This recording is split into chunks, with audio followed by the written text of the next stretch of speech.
Buenas noches. Vamos a leer el tesoro de hoy. Él entonces respondiendo les dijo: Mi madre y mis hermanos son los que oyen la palabra de Dios y la hacen. Lucas 8:21. Nos vamos a ver. El estudio de hoy se titula Sus verdaderos hermanos y hermanas. Vamos a orar. Padre nuestro, te damos gracias por este tiempo que podemos disfrutar en tu presencia, estudiando tu palabra. Sin lugar a dudas que ella es la única que puede renovar nuestra mente, producir cambio en nosotros y hacernos cada día más parecidas a Cristo. Te rogamos que nos ayudes en este diario caminar en nuestra vida cristiana. En Cristo Jesús. Amén. Dice la autora: una de las principales metas de este viaje es que sintamos como si nuestros pies hubieran tocado la arena cálida en cada lugar que Jesús pisó. Le pido a Dios que nos dé la visión espiritual de un testigo ocular. A medida que se desarrolla el capítulo 8 de Lucas, tenemos una nueva oportunidad de ajustar nuestra imagen mental para incluir a algunas personas más en la escena. Vamos a leer Lucas 8, 1 al 3 y vamos a escribir quienes estaban viajando con Jesús. Lucas 8 del 1 al 3. Aconteció después que Jesús iba por todas las ciudades y aldeas, predicando y anunciando el evangelio del reino de Dios, y los 12 con él, y algunas mujeres que habían sido sanadas de espíritus malos y de enfermedades. María, que se llamaba Magdalena, de la que habían salido 7 demonios. Juana, mujer de Chuza, intendente de Herodes, y Susana, y otras muchas que le servían de sus bienes. Entonces, ¿quiénes lo acompañaban? Algunas mujeres sanadas de espíritus inmundos y enfermedades: María Magdalena, Juana, Susana y otras muchas. Jesús llamó de manera enérgica a los 12 discípulos a seguirlo. Ya sea que los demás hayan recibido una invitación verbal o no, una fuerza poderosa los atrajo. Y dice la autora: creo, basándome en mi propia experiencia, que después de todo lo que Cristo había hecho por ellas, estas mujeres no podían evitar seguir a Cristo y servirlo. No es necesario convencer a muchos cautivos que Cristo los ha liberado para que los sirvan, como Pablo en 2 Corintios 5:14, que dice que porque el amor de Cristo nos constriñe, pensando esto, que si uno murió por todos, luego todos murieron y por todos murió, para los que viven ya no vivan para sí, sino para aquel que murió y resucitó por ellos. Esa es nuestra meta, que vivamos por Él. Vamos a leer Lucas 8 del 4 al 11 y dice la autora, relata la situación que se desarrolla en la dinámica de la familia de Cristo. Entonces, Lucas 8, desde el 4 hasta el 21. Juntándose una gran multitud y los que de cada ciudad venían a él, les dijo por parábola: el sembrador salió a sembrar su semilla, y mientras sembraba, una parte cayó junto al camino y fue hollada, y las aves del cielo la comieron. Otra parte cayó sobre la piedra, y nacida se secó porque no tenía humedad. Otra parte cayó entre espinos, y los espinos que nacieron juntamente con ella la ahogaron. Y otra parte cayó en buena tierra y nació, y llevó fruto a 100 por 1. Hablando estas cosas, decían a gran voz: el que tiene oídos para oír, oiga. Y sus discípulos le preguntaron diciendo: ¿qué significa esta parábola? Y él dijo: a vosotros os es dado conocer los misterios del reino de Dios, pero a los otros por parábolas, para que viendo no vean y oyendo no entiendan. Esta es pues la parábola. La semilla es la palabra de Dios, y los de junto al camino son los que oyen, y luego viene el diablo y quita de su corazón la palabra para que no crean y se salven. Los de sobre la piedra son los que, habiendo oído, reciben la palabra con gozo, pero estos no tienen raíces, creen por algún tiempo y en el tiempo de prueba se apartan. La que cayó entre espinos, estos son los que oyen, pero yéndose son ahogados por los afanes y las riquezas y los placeres de la vida y no llevan fruto. Mas la que cayó en buena tierra, estos son los que con corazón bueno y rectos retienen la palabra oída y dan fruto con perseverancia. Nadie que enciende una luz la cubre con una vasija, ni la pone debajo de la cama, sino que la pone en un candelero para que los que entran vean la luz, porque nada hay oculto que no haya de ser manifestado, ni escondido que no haya de ser conocido y de salir a la luz. Mirad pues cómo oís, porque a todo el que tiene se le dará, y a todo el que no tiene, aun lo que piensa tener, se le quitará. Entonces su madre y sus hermanos vinieron a él, pero no podían llegar hasta él por causa de la multitud. Y se le avisó diciendo: tu madre y tus hermanos están fuera y quieren verte. Él entonces respondiendo les dijo: mi madre y mis hermanos son los que oyen la palabra de Dios y la hacen. Jesús no rechazó a su familia, dice la autora, más bien la redefinió. Su afirmación muestra inclusión más que exclusión. Con toda probabilidad la familia de Cristo había venido para llevarlo a casa para evitar que pareciera un tonto. El tiempo verbal utilizado para expresar su deseo de ver a Jesús indica insistencia. Seguramente no estaban allí para alentarlo. Juan dice que ni aun sus hermanos creían en él, de acuerdo con Juan 7:5. Naturalmente sabemos que María creía, sin dudas, que era el Hijo de Dios, pero la presión de los miembros de la familia puede llegar a ser muy fuerte. Quizás, dice la autora, quizás sus otros hijos insistían en confrontar a Jesús y ella fue para actuar como pacificadora. ¿Les suena conocido? Las que somos madres.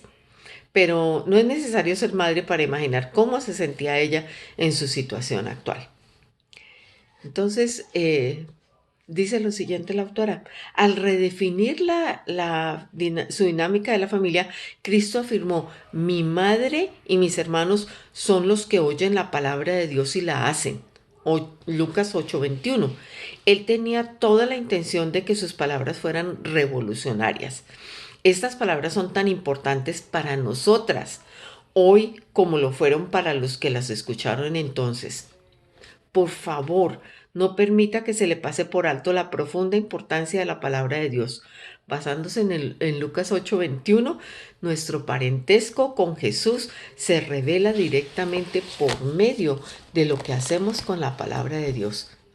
Lo que tú estás haciendo ahora, escuchando y estudiar la palabra de Dios, no es sencillamente una buena idea. Es la sangre y la vitalidad de la familia, la prueba de que somos de la familia de Jesucristo. Qué bendición. La prioridad de Cristo no es cuánto estudiamos la palabra o disfrutamos de los estudios bíblicos, comentarios, pasajes en pequeños grupos o hacemos nuestras tareas. Su prioridad es que la escuchemos y la practiquemos, que la recibamos internamente, que la expresemos externamente. Los dos tiempos verbales de oyen y hacen en el versículo 21 implican una acción continua o repetida. El contexto de la afirmación de Cristo en Lucas 8:21 es la parábola del sembrador. Su redefinición de la familia debía ser entendida en relación con la enseñanza sobre la palabra. Gracias a Dios, Cristo no les dejó a sus discípulos la tarea de descifrar el significado de esta parábola. ¿Qué recibieron los discípulos de Cristo que no tuvieron los demás? Conocer los misterios del reino de acuerdo con Lucas 8. A todos nos encanta conocer un maravilloso secreto, no solo porque nos interesa la información, sino porque nos encanta la confianza que implica el hecho de conocer un secreto. La palabra misterio utilizada en Lucas 8 es mysterion, que significa una cosa sagrada, oculta o secreta que es naturalmente desconocida para la razón humana y solo puede ser conocida por revelación de Dios. Amada hermana, quiero que comprenda que las cosas profundas de Dios no se limitan a los primeros 12 discípulos de Cristo. En Juan 8:31, ¿quiénes dijo Cristo que eran sus discípulos? Juan 8:31. Juan 8:31. Hemos estado en el Evangelio de Juan en las predicaciones de los domingos. Juan 8:31. Y dice así la palabra: Dijo entonces Jesús a los judíos que habían creído en él: si vosotros permaneceréis en mi palabra, seréis verdaderamente mis discípulos. Si permanecemos en su palabra, seremos verdaderamente sus discípulos. Toma un momento para deleitarte en 1 Corintios 2, 9, 13. ¿En qué sería diferente nuestra vida si nos convirtiéramos en personas con las que Cristo pudiera compartir las cosas profundas de Dios? Veamos 1 Corintios 2,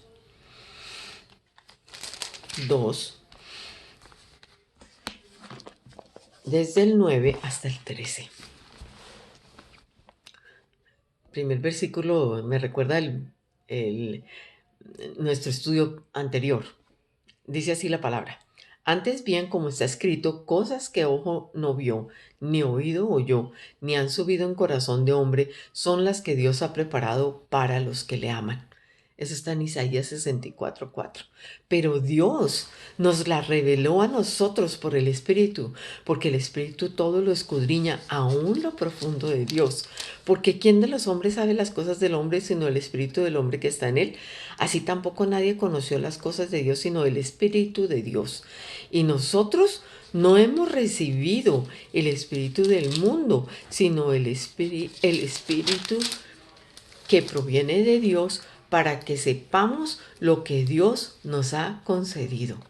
Lo cual también hablamos no con palabras enseñadas por sabiduría humana, sino con las que enseña el Espíritu, acomodando lo espiritual a lo espiritual.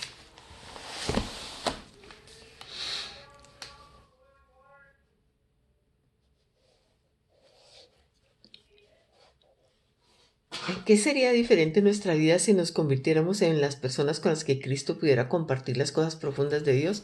Bueno, seríamos sin lugar a mente sabias con sabiduría de lo alto. Ay, amiga, hay mucho más en este viaje, mucho más en esta relación divina, mucho más en la palabra. Solo hemos rasguñado la superficie. Nuestras vidas con Cristo tienen que ser una gran aventura. A Dios, Dios, haznos personas a las que puedas revelar las cosas que tienes en lo profundo de tu corazón. La parábola del sembrador nos ayuda a comprender los obstáculos que nos limitan y los elementos que darían libertad al Espíritu para enseñarnos las cosas profundas de Dios. Lea de nuevo la interpretación que Cristo hace de la parábola de Lucas 8, 11 al 15. Entonces, Lucas 8, del 11 al 15, dice así: esta es pues la parábola. La semilla es la palabra de Dios, y los de junto al camino son los que oyen, y luego viene el diablo y quita de su corazón la palabra para que no crean y se salven. Los de la piedra son los que, habiendo oído, reciben la palabra con gozo, pero estos no tienen raíces. Creen por algún tiempo y en el tiempo de la prueba se apartan. La que cayó entre espinos, estos son los que oyen, pero yéndose son ahogados por los afanes y las riquezas y los placeres de la vida, y no llevan fruto. Mas la que cayó en buena tierra, estos son los que con corazón bueno y recto retienen la palabra oída y dan fruto con perseverancia. Entonces, identifiquemos cada uno de los componentes de la parábola. La semilla es la palabra de Dios. Los que caen junto al camino son los que oyen, y luego viene el diablo y quita la palabra para que no crean y se salven. Los que caen sobre la piedra han oído, pero no tienen raíces, y en el tiempo de prueba se apartan. Los que caen entre espinos oyen, pero yéndose son ahogados por los afanes y las riquezas de la vida. Y los que caen en buena tierra retienen la palabra oída y dan fruto con perseverancia.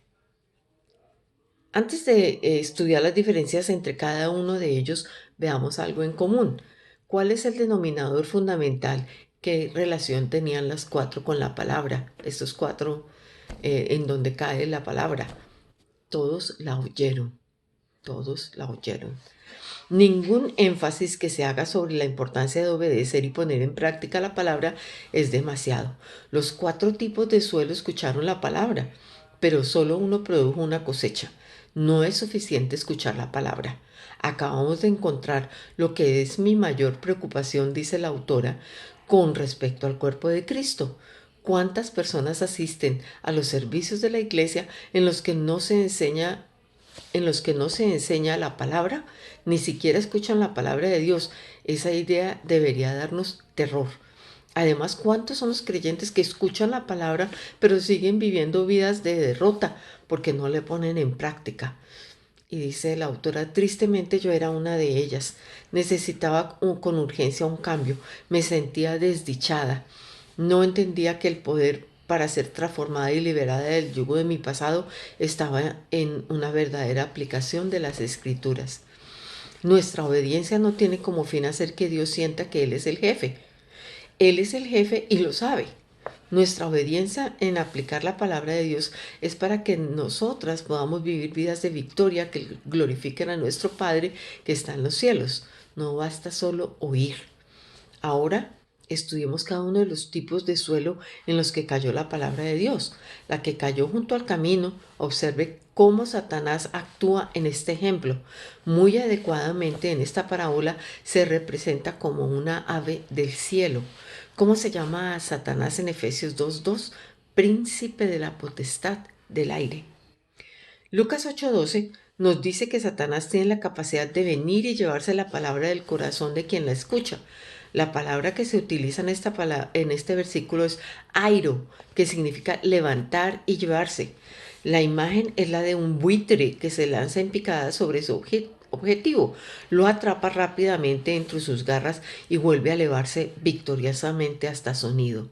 La Biblia nos permite inferir innumerables razones por las que Satanás está ansioso por quitar la palabra de nosotros antes de que la hayamos internalizado. Contrariamente a lo que algunos esperan, el infierno no será una eterna fiesta de depravación. Nadie estará feliz de estar allí. La eternidad es un largo tiempo para lamentarse. Imagine la naturaleza maligna de aquel que desea evitar que las personas sean salvas. La que cayó sobre la piedra, el suelo rocoso, representa a los que escuchan superficialmente la palabra de Dios. Estas personas van un paso más allá que las que están al costado del camino. Ellos reciben la palabra. La palabra reciben en griego es de chomai, que significa tomar para sí lo que es presentado o traído por otro.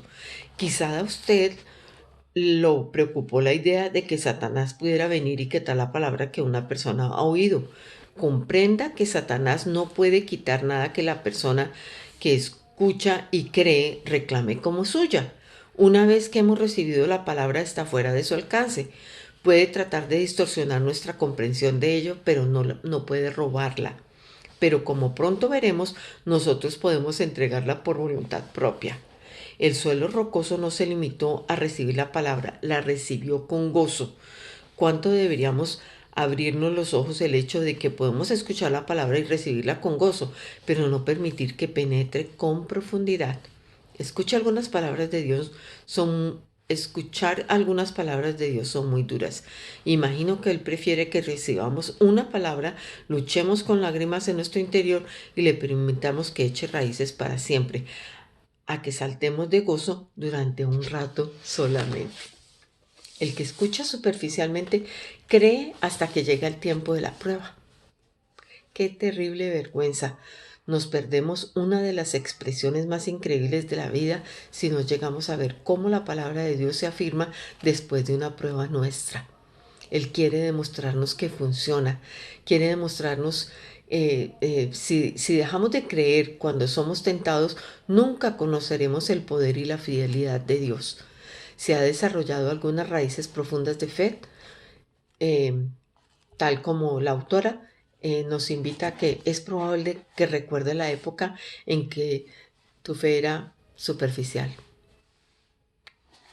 Todos hemos pasado por ese momento. Solo piénselo dentro de varios años. Si colaboramos con Dios y continuamos creciendo, es probable que sacudamos la cabeza al pensar que algunas cosas que nos caracterizaban ahora y más tarde no. Dice, la que cayó entre espinos. Hemos visto a personas que escuchan la palabra confrontar los robos del demonio y las adversidades de la vida. A pesar de lo mucho que estos factores pueden influir en nuestra vida, los espinos es probable que sean una amenaza diaria mucho mayor. Estas personas escuchan la palabra pero son derrotadas por las distracciones del mundo, afanes, riquezas, placeres. La palabra afanes en el original es merimma, que significa ansiedad, preocupación que turba la personalidad y la mente. Hablaremos sobre la ansiedad en otra lección, por lo que no nos esforzaremos por explicarla aquí, pero nadie puede discutir que se trata de una batalla constante. La palabra que se traduce como riquezas es ploutos, que significa bienes materiales, abundancia. No es necesario ser rico para que las riquezas nos distraigan. No es necesario tener mucho para querer más. Un claro síntoma de esto es matarnos trabajando para poder pagar más cosas. La palabra que se traduce placeres es hedone, de donde obtenemos la palabra hedonismo. El hedonismo considera el placer, la gratificación y el disfrute son las principales metas de la vida. Por favor, tenga cuidado de no considerar a todas las formas de placer como enemigas del fiel creyente. Pocas cosas me frustran más que las personas que se figuran la vida cristiana como algo lleno de sacrificios, solo apto para mártires. Andar con Cristo es el mayor placer de la vida, pero ni siquiera ese sagrado placer puede convertirse en nuestra meta. Conocer y agradar a Cristo debe ser nuestra meta. Cualquier distracción es el mayor reto en la carrera que corremos todos los días. Solo para tomar conciencia, trata de clasificar cualquier distracción que enfrente en este momento que está dentro de estas categorías. Medita sobre afanes, riquezas y placeres. ¿Qué nos está impidiendo que la palabra se tome raíces y trabaje dentro de nosotras? Todos tenemos la lucha, todas tenemos la lucha. Ahora imaginemos con todas las personas o situaciones que nos preocupan, todos los bienes materiales que estamos luchando por obtener y todas las trampas de nuestra búsqueda de placeres encima de nosotras. Es suficiente como para ahogarnos, ¿verdad? Eso es exactamente lo que Jesús quería decir. La persona que oye y se distrae se ahoga en sus propios apetitos mundanos. Lucas 8:14 dice que además no lleva fruto, que es algo mucho más lamentable, es una tragedia. La expresión llevar fruto proviene de dos palabras griegas, telos, que significa fin, meta, perfección, y fero, que significa llevar, acarrear. El que escucha la palabra y luego es distraído por el constante llamado del mundo, nunca cumplirá el extraordinario plan de Dios para su vida. Usted ya lo ha visto en la lectura anterior. Según 1 Corintios 2:9, ¿qué se pierden las personas que escuchan pero luego se distraen? Pues lo leímos, cosas que ojo no vio ni oído oyó. Son las cosas que ha preparado Dios para los que le aman. La semilla que cayó en buena tierra, la buena tierra representa al que escucha la palabra y la retiene. La palabra que se traduce como retiene es catecho, que significa asegurar, aferrar, tomar, ocupar un lugar. La figura que traza esta definición no es de solo recibir la palabra en nuestras manos, ni ponerla en nuestra boca para ver si tiene buen sabor. Retener la palabra es masticarla, tragarla hasta que ocupe un lugar en nosotros, hasta que permanezca en nuestro interior. Cuando la palabra de Dios sea internalizada deliberadamente, será externalizada auténticamente. ¿Por qué? Porque ya no es lo que hacemos, sino que es parte de quienes somos. Vamos a leer Isaías 55, 10, 12, que dicen los versículos 11 y 12 que hará la palabra de Dios. Así será mi palabra que sale de mi boca, no volverá a mí vacía, sino que hará lo que yo quiero y será prosperada en aquello para lo que la envié. Porque con alegría saldréis y con paz seréis vueltos. Los montes y los collados levantarán canción delante de vosotros y todos los árboles del campo darán palmadas de aplauso. La palabra de Dios no volverá vacía. Eso es un hecho. Pero yo quiero que lo logre en mí. Usted no. Dice la autora, la palabra de Dios no volverá vacía. Eso es un hecho. Y ella dice, pero yo quiero que lo logre en mí. ¿Y qué de ti y de mí? ¿Queremos eso? Cuando esta generación pregunte quiénes son los hermanos y hermanas de Cristo, yo quiero que Él nos señale gozoso. Para que nuestro parentesco sea obvio, tenemos que escuchar la palabra de Dios y ponerla en práctica. Cuando Él envíe su palabra, que haya suelo fértil en cada una de nosotras. Entonces, cuando hayamos llegado a la meta para nuestra vida, saldremos con gozo y seremos vueltos en paz. Las montañas y las colinas harán canción delante de nosotras y todos los árboles del campo aplaudirán. Persevera, persevera, hacedor de la palabra. Hay una cosecha por delante. Qué preciosa invitación que nos hace la autora. Permanezcamos en Él. Padre, te damos gracias y te rogamos, Señor, que nos ayudes en esta caminar diario, Señor, en, en cualquiera de los 4 puntos de la palabra nos pueden suceder a nosotros, especialmente aquel número 3 en donde están los afanes, eh, los placeres del mundo, las riquezas, Señor, en este país en donde todo es tan fácil tenerlo, Señor. Perdónanos cuando distraemos nuestros ojos de ponerlos frente a ti, de mantener puestos los ojos en Jesús, el autor y el consumador de la fe. Ayúdanos, Señor, en Cristo Jesús. Amén y amén.